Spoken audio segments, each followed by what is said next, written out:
My name is Amy Schutte. I am a clarity and messaging coach and copywriter and strategist for small businesses and entrepreneurs. We help create the strategy and the messaging for mostly service-based businesses. We love doing product-based businesses as well. And the biggest part of that is really focusing in on everyone's unique magic and giving them a place to uniquely position themselves in the market, and then take that messaging all the way through all of their marketing. I'm Tina Smith, and I help people fix their websites so that you can solve the right problems, grow good business, and get the online results you've always wanted. Now we can start. Perfect. Okay, so talk to me about when you go look at someone's website, maybe they've already done StoryBrand, or when a client is coming to you and asking you to change something on their website. Tell me about things that generally go wrong. What are the biggest mistakes that you see going from the StoryBrand brand script into a website? Okay, I love this question because the framework of StoryBrand is so amazing. And it feels like it should be a very easy thing to like plug and play into a website. But the real magic is taking that brand messaging and then zhuzhing it on the website in a way that really makes sense. And a lot of times, the biggest mistakes I've seen is that people haven't done the pre-work that they need before they even get to the brand script process.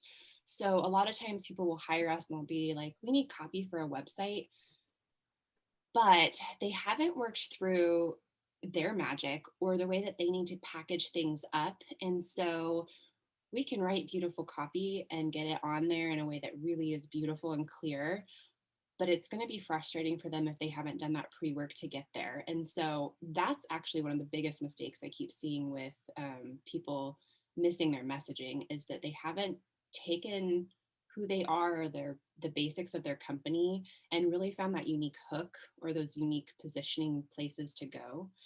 And then when they put it on the website, it can sound pretty generic if they haven't done the work to get there. And I think that is just really the frustration point I keep seeing over and over again, which is not a reflection on the amazing framework. It's just a reflection on people getting so stuck in their own processes or their own heads that they're not able to get out of it and then transfer that copy over. Does that make sense? I love this, Amy. And I think you might be the first person that we've talked to that's pointed this out, but there's so much work that goes into nailing your message before you get to messaging. Hey there, sorry to interrupt, but are you liking this content? Is it something that you're benefiting from? Are you learning something and growing a little bit from this content? If the answer to any of those questions is yes, do me a favor, hit that like button so the algorithm will send this out to more people just like you so that we can all build more profitable businesses and do more life together. Thanks for watching. I'm 100% on board with that. Part of it, I love that you're talking about your unique difference. And I think sometimes people forget their audience too. Like, have you really nailed the right audience? And so if you don't know those two things before you start crafting a message, you can really go in the wrong direction, or you're right, get too generic. Yeah. So one of the things that you're talking about is seeing generic messaging, which can happen to the best of us.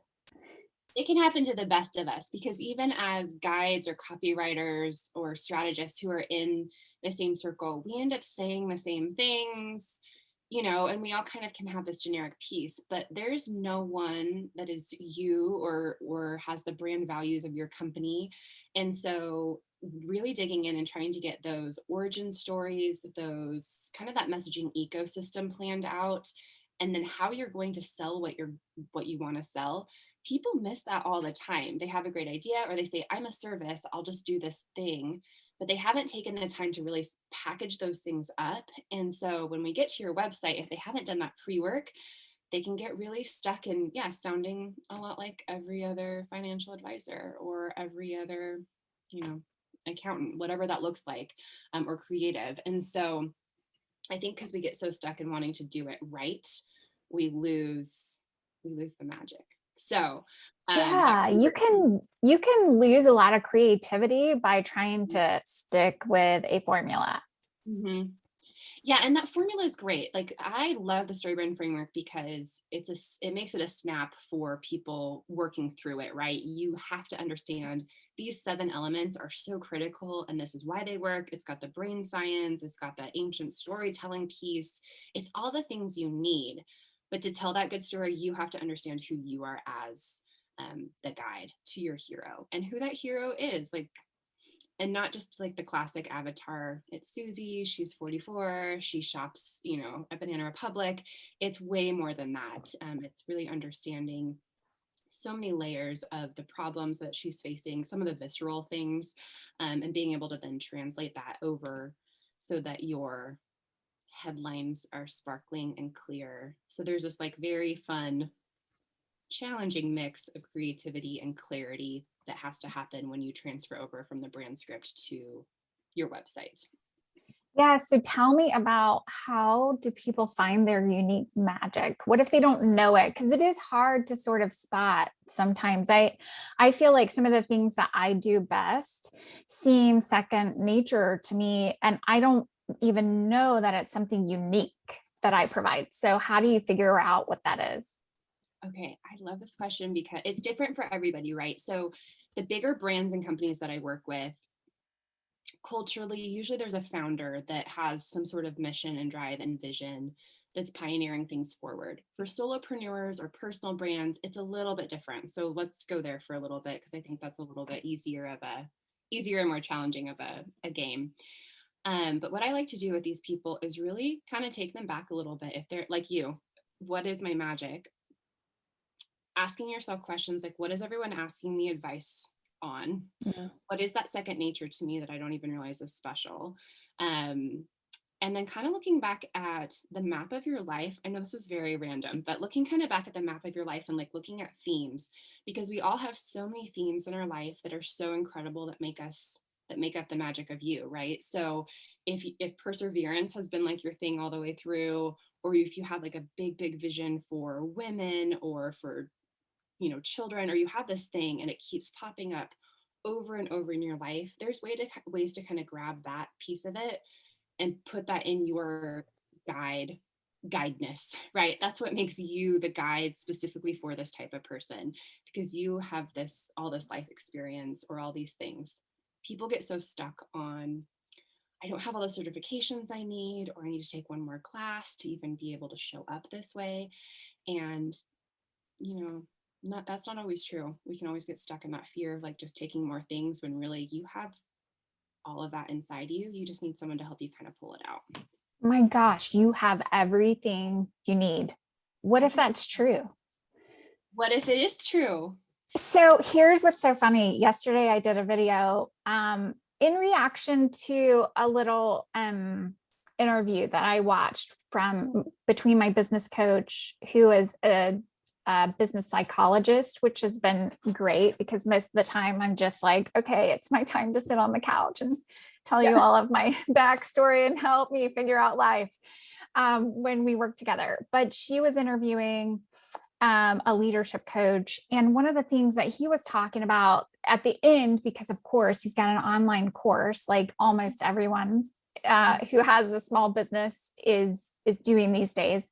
And he was like, here's an offer to take my course, but only take it if you're actually going to use it and put action to it. And so I was doing it, a video in reaction or trying to pull out the biggest concepts that he brought. And I was like, this isn't exactly what he was talking about, but at the end, he was talking about only taking this course if you're going to take action, because we don't need more action. We don't need more information. We need more action. Yeah. And I was just thinking, what that brought that to the forefront for me. What if we already have all the information we need? What if we don't need to take one more online course in order to really be our best and bring our best to our clients? What if we have everything we need and we just need to walk into that moment and fully develop all of those pieces instead of looking for something more to offer?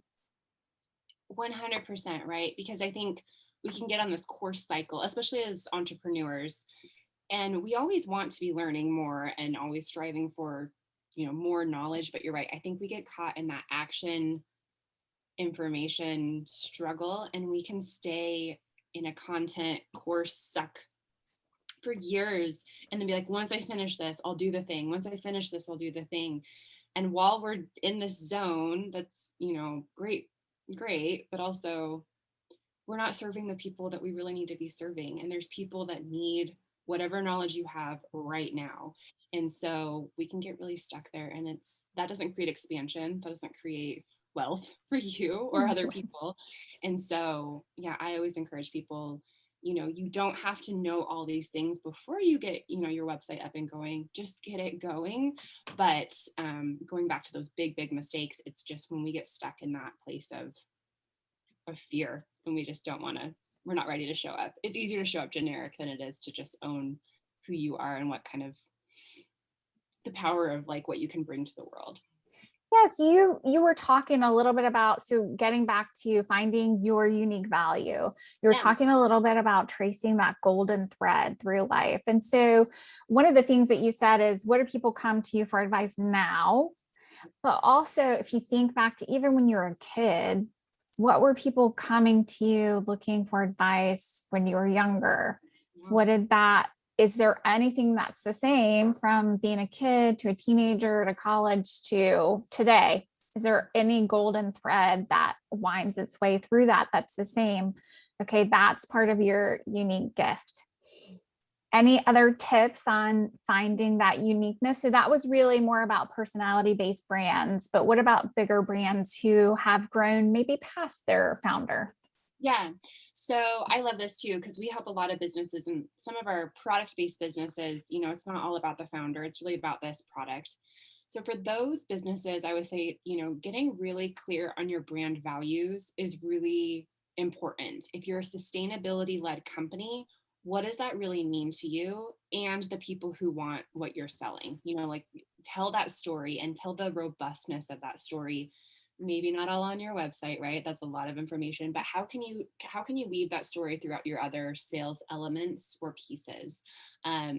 Is there one charity that you can be really putting your time and effort into rather than scattering that over a broad base? So you're kind of known as this kind of, we are this type of company, we support this type of thing. So you can really pull those brand value stories or the magic of that brand and be telling it in different ways. The founder story is always a good story if the founder has enough charisma and why. If the founder's just like, I'm just here to make money, it doesn't actually matter to me, that's not a great story. But one of the companies I worked with, the founder was so phenomenal, and he started his company with $10,000, driving his car up and down the East Coast selling product, and now it's a $5 billion brand. So I mean, those kind of stories are that grit, that perseverance. Some of that stuff is really great for your internal branding. It's also good for your external branding too, and in small snippets too. So, but again, those brand values are just as important as the personality brand for our individuals or solopreneurs. So what I want to make sure I don't say is we're not villainizing making money, because that's always fun. However, you hit a key point there that it cannot be all about that. So money can help drive that value, and we want to bring money to your table. We as marketers are working on that for you as a business owner. But I think what really hits home and delivers unique value for your clients or customers is getting back to that. Okay, so why else did you do this? Because you can make money a million different ways, but if we can get to the why, even for big product businesses, why was this founded in the first place? There's usually a thread there as well. So Sure. you're talking about come from problems, right? They're yes. solving some sort of problem in the marketplace, and that's a great reason.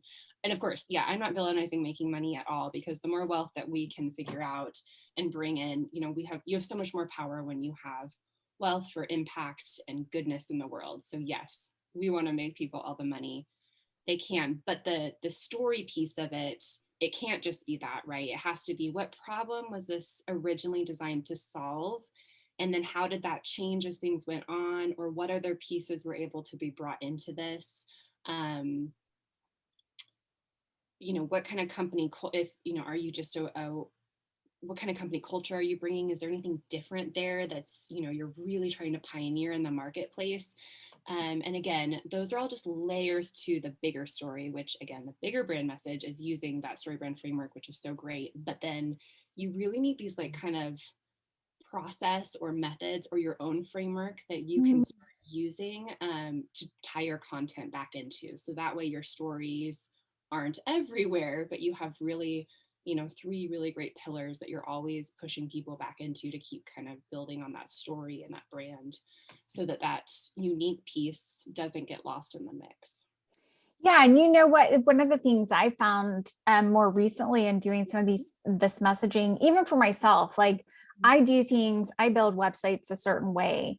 There's a reason why I do that. I feel very passionate about building things the right way because, and when someone asks me why, that starts to get to my unique value that I bring to that marketplace. So that could also be a place to start. Look at your processes and then ask yourself why. Are there any pieces of it or any steps in it that you're like, we will never change this? And then you can say, okay, why is that? Why would we not change this part? Yeah. And I keep looking at a lot of times when a consultant came to me last year and we were working on her site and she was newer in business, she had done the corporate world track and was kind of going off on her own. And that's what I kept coming back to was, what is your process for this? What unique method are you bringing to these companies to actually get them those results? Because that is an incredible story. And if you can, it can feel very like, I don't have a process, but you do have a process. You do have a framework that you follow by this time in business, right? If you've been in it for even a year, you have something that you're doing to make your life easier and it's getting good results. So use that framework, use that method or that process, and use that as a unique story or a unique hook in the marketplace to say, this is my strategy to get you this type of result, right? Always move towards transformation and success in your copy. And so so you talked about those 3, what's the golden thread? What are your processes? And then what's that transformation? That's a great story too.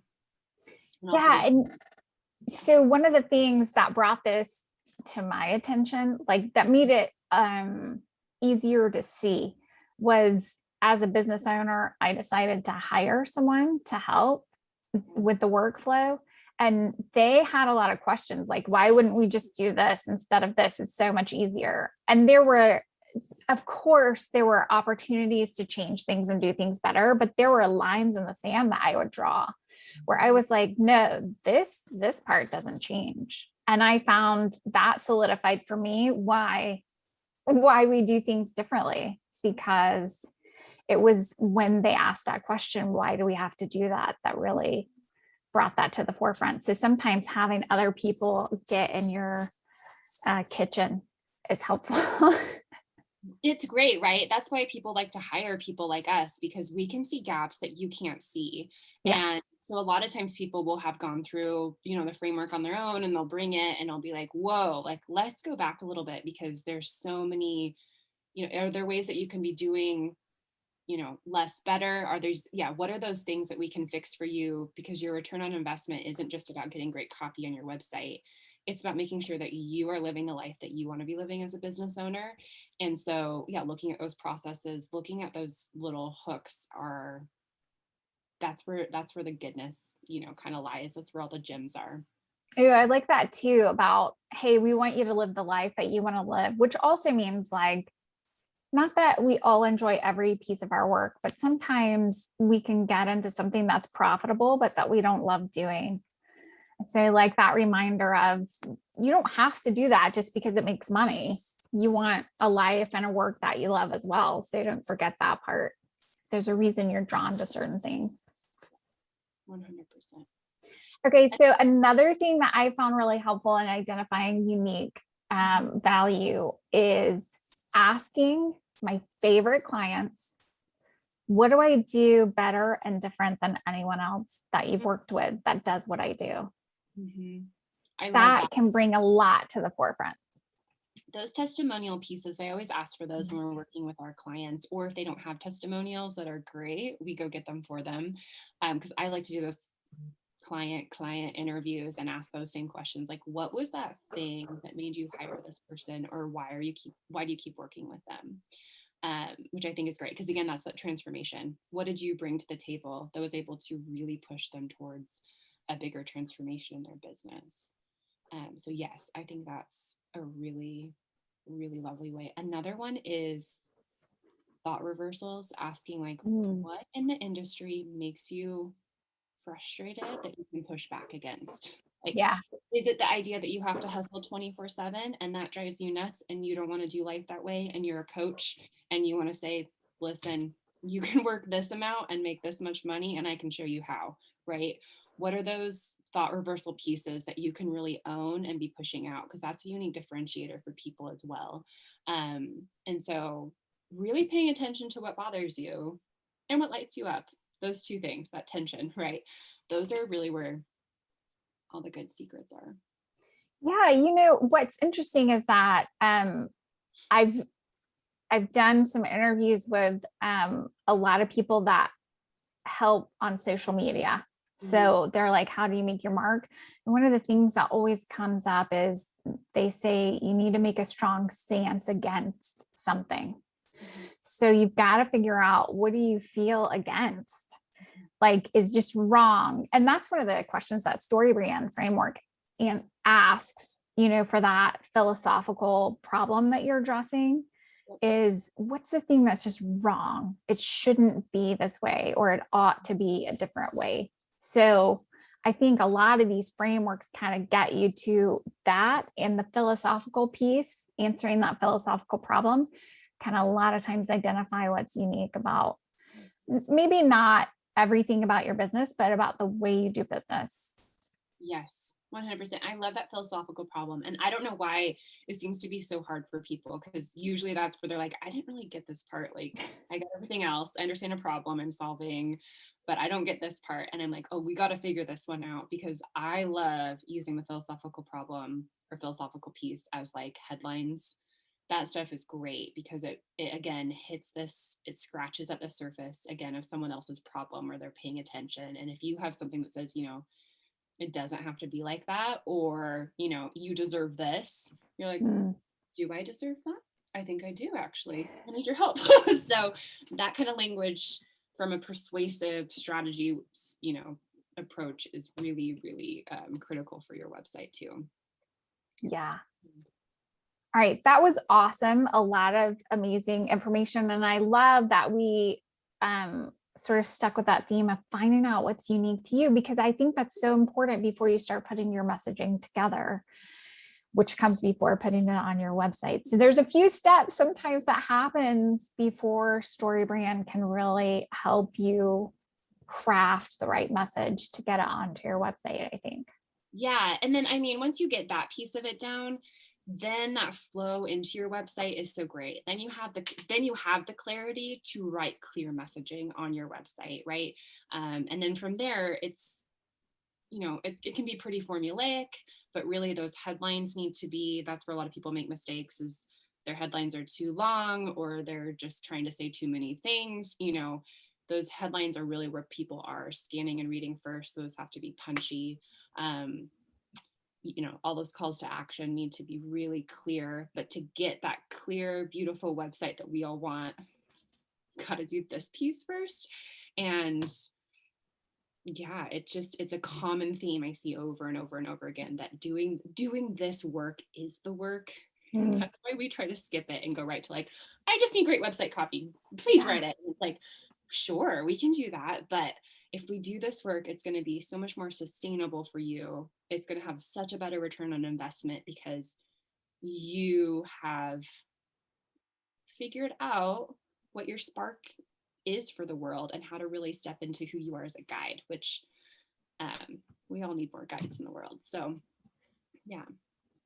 yeah, that's awesome. And I love too that thinking about what makes people unique and really how they bring value to others is part of that calling forth the best from people. So, which is what we feel our job is, and how StoryBrand really trained their guides to call forth the best out of people so that they can provide unique value.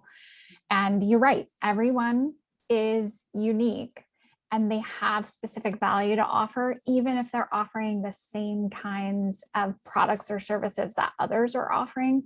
There's an audience that's particular and needs you. So identifying who that is and what it is about you that gives that audience value is part of the special magic that then you can bring a clear message to a website. 100%. And I think that's why StoryBrand works so well, right? There's so many guides now. How many are there? I don't know, 500. Yeah. You know, it's the rising tide lifts all boats, because none of the guides are the exact same. We're all, a guide is not a guide, is not a guide. We're all coming with different things to offer people. And so we all have different, niches or technical skills or ways to intuitively see things in our clients and bring out, pull out those things. So, when people are looking for a guide or for a copywriter or for somebody, it's critical to know, you have all of these beautiful people to work with, and we all work in pockets really well together, right? So I think that is the beauty of the guide community, and it's one that other service-based businesses or products, I guess, could really bring to their business too. Is if that's not my special magic, I don't need to play in that lane. I can hand it off to someone else and be a good referral source too. So, well, and also I think part of the magic of the StoryBrand guide community is that you can bounce ideas off of one another. So hiring a particular guide doesn't mean that you have siloed yourself with that guide. We all interact with each other so often that it's easy, especially if there's any kind of hesitation or struggle, or we've got some sort of barrier, to pitch it out there to the rest of the community and be like, I'm not nailing this, help. And you get a lot of great feedback from people who are awesome. Yes, 100%. And I think that's the beauty of this collective hive mind, is you can bring that back to the group and ask. And again, because everyone has different insights and different life experiences, it's so much easier to get really great wins for your clients too. So yeah, I love that. Yeah. Me too. Which is why we get along so well. I love working with you guys so much. It's just so helpful to have those other people, because I think being in business, whether you're a whole team or you're one or two people, can be pretty isolating and lonely, and there's so many messages out there. So who are you listening to? And it's so nice to kind of go back to your core group of really trusted, experts to say, what is it here that we're missing, or what else could I add on top of this that would really make it a success? Yeah. Yeah. And I know we hear a lot these days about being in our own information silos, but you do need a group of like-minded people who are going toward bringing the best out of their clients so that they can bring value to the world, which is, I think, what the StoryBrand community is all about. It's one of the things I love about it. And so having that group of like-minded people who are focused on that same bring value, bring value, bring value, and then being able to bounce ideas off of that community is just, it's so much more valuable than hiring any kind of marketing person. You're hiring a community when you hire a guide, I think. 100%. Tina, they should take that and throw that on all of their They absolutely should. Here's my StoryBrand testimonial. Yeah, here's my, but really that's what it's been for me over and over again, especially just starting out in business. And there's so many unethical marketers out there, and so you can do a lot of damage as a marketer, because we know ways to persuade and influence people. We know all of these tricks and hacks and things that get people to buy things. And so I think that's why I've loved the guide community, is because it's a very wholesome group of individuals that are really working towards that common goal of, we want to make sure this is a success for our clients and we want to do good in the world. And so what does that look like? Yeah. It's helping you figure out who you are as a guide to help that hero on their journey, and do it in a way that's easeful for you as a business owner and great for them as, your customer. Yeah, 100%. Okay, so that'll wrap up today's interview about what can go wrong when you're taking StoryBrand messaging and putting it on your website.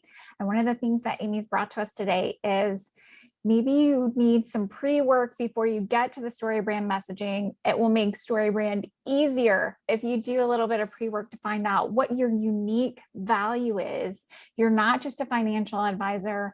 You're not just a shoe product company. You have unique value to bring to the table that no one else can bring. And so doing a little bit of that work can help you get a really clear message that gets really punchy, especially in those headlines that people are scanning, and then the calls to action that's moving them forward.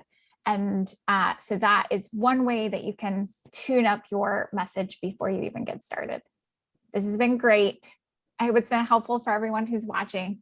See you later. Bye. Bye. Oh my gosh, you reached the end. Congratulations and thanks for watching. One quick question before you go. Did you find this interesting? Do you think someone else that you know could benefit from the information you heard here today? Well, do me a favor, hit the like button and subscribe and hit that bell so you can get notifications for when more of this information comes out. By hitting like, it means that this content goes out to other people just like you who might also be able to benefit from this information and can build a more profitable business so they can do more life. All right, thanks for watching. Bye.